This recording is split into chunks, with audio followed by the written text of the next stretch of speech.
Season 2, jam-packed. Good job, you guys. Good to have you. David Gould, he's the new sidekick guy. Who are they? The Beatles, And James Bond. Boom! Okay, I answered those. Good job. On a hand for Robert Lindo. And you're the guy who fell off the ladder. I am. All you wives, your husbands are using it as an excuse not to work around the house. But Nice, man. Yeah, Nice. and, So you'd rather clean the gutters than go to a graduation? I know. yeah. And it was something, you know. Jimmy came down to the med and I'll never forget it. He came in and brought me a milkshake and a hamburger. I was like, this is like a third world country down here, you know. And I'm like, yeah. I'm like. We knew it was bad when he came because we were like, when it's he really showed up, bad. I'm like, okay, these are my last rights or what's up? So he mark shows that up. when the pastor shows up with a Yeah. milkshake, you're hurt. Yeah. Super bad. Yeah. Definitely. Well, cool. Well, hey, I'm glad we started with a lighthearted story. Really cool. All right, next guest. I think you're going to like this guy. He is one funky dude. His name is Jerry Corliss. How about a hand for Jerry Corliss? Oh, yeah. I asked you about your wife. Your wife's name is Cassie. Yes. And you've been married how long? 6 years. Excellent. When I asked you what you thought she saw in you, you said, I'm a little older. Nice. Now, how did you meet Cassie? I didn't know. This is not what we talked about on the phone. This is a poor moment in human resources history, but I interviewed her for a job. Which we offered her the job. And? Instead, we got married. It's a lengthy interview process.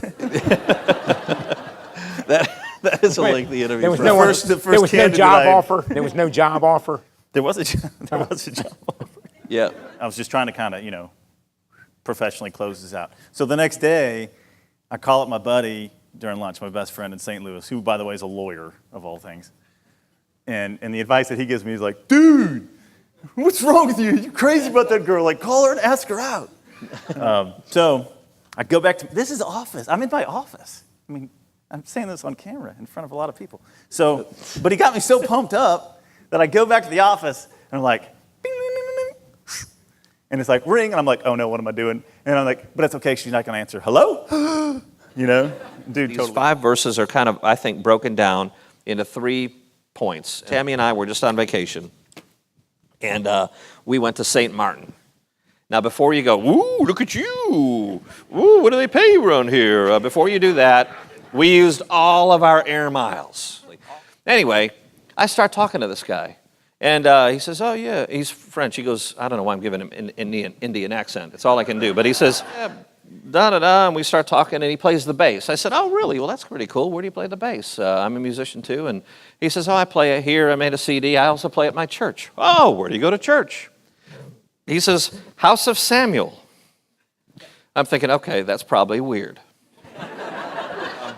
And I said, well, what do you believe? And he says, well, we don't judge people. And I'm going, great, some Unitarian crazy operation. Anyway, and so I say, well, let me ask you this. I said, what do you think Jesus Christ accomplished on the cross? And from that point on, we both knew that we were redeemed brothers. The excellence must be our standard. Oh, the excellence. And so what they do is they go out and they say, well, we can't be excellent unless we play Bach. Right? But when he's coming in to evangelize and he's looking at people and he's looking at their hurt, he doesn't come in like some big shot orator. He comes in a very humble way. I'm saying to you, faith is a gift. Humility is a necessity. And I forgot my first point, but it's true.